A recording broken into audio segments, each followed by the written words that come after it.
All been raised on television to believe that one day we'd all be millionaires and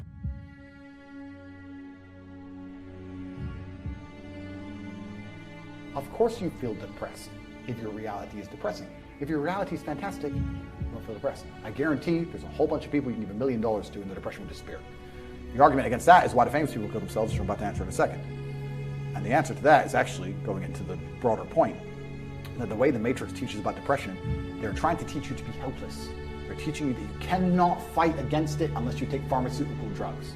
And I say that it is not real in that paradigm, and that believing that is the case is going to destroy you. Having no hope will prevent you from fighting back. They're telling you it's hopeless, and it is not.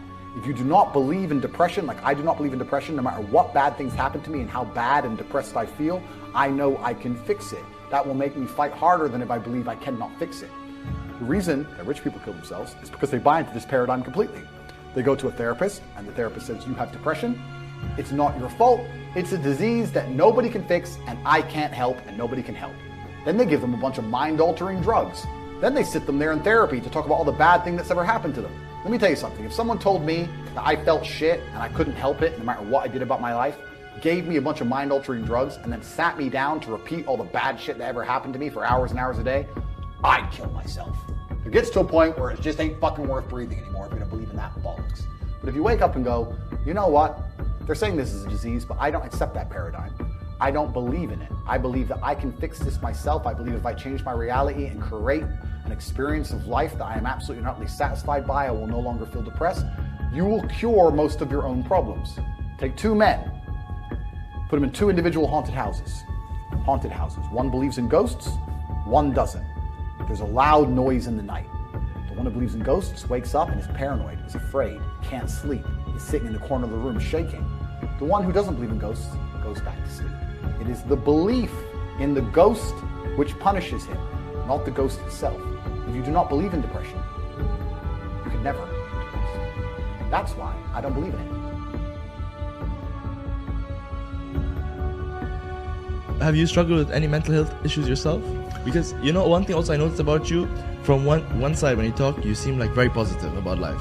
But I've seen clips of you where you say like, sometimes I feel you say enjoy everything and, you know, always be happy, or like always be like positive. But then in some parts of you say like, I was angry when I was broke. I had to get rich. Yeah. I needed to get rich. I was furious. I couldn't sleep when I was broke. And this is what we're talking about, the being uncomfortable and how it can motivate you. When I didn't have enough money to buy whatever I wanted, I couldn't fall asleep at night because I understood there are people out there that did, and I didn't see them as better than me. And I thought, why are these people who I don't see as my superior living an experience that I can't live? And it bothered me to the point where I could not sleep. So yeah, that was real. When you talk about suffering mentally, I don't really consider that suffering. I have had a very painful life. I still think to a degree I do, but that's self-inflicted. But I can't imagine living any other way. I can't imagine living in this idea, this utopian, every day, just, you know, girls, drink, hedonism. I don't want that. Yeah, it's degenerate. I think the only thing you can do that's not degenerate is usually be fighting a battle or solving a problem. Growth. Yeah, growth. Yeah, so you need to either fight a battle or solve a problem to avoid degeneracy, which means I'm constantly looking for them.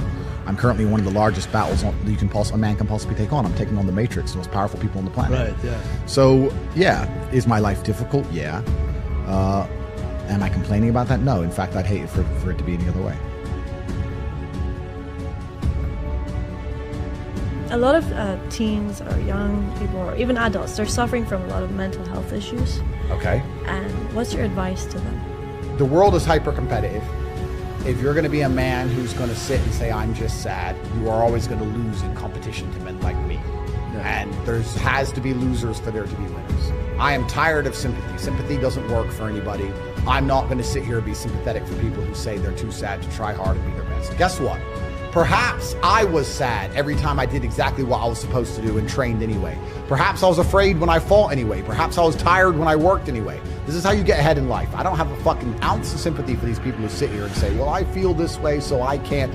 Then don't do it. Stay down there. The winners are at the top, and the winners at the top don't give a shit about how they feel. We wake up and we perform regardless of how we feel day after day. So if I'm going to ignore my own feelings, I'm certainly not going to take into consideration anybody else's. Yeah. Why am I going to ignore how I feel and make sure I'm constantly performing regardless, flawlessly, and then sit and go, oh, but he doesn't feel good, so he's allowed to. No, you are not. You're not allowed to up to your ancestors or to God or to yourself. You have to perform.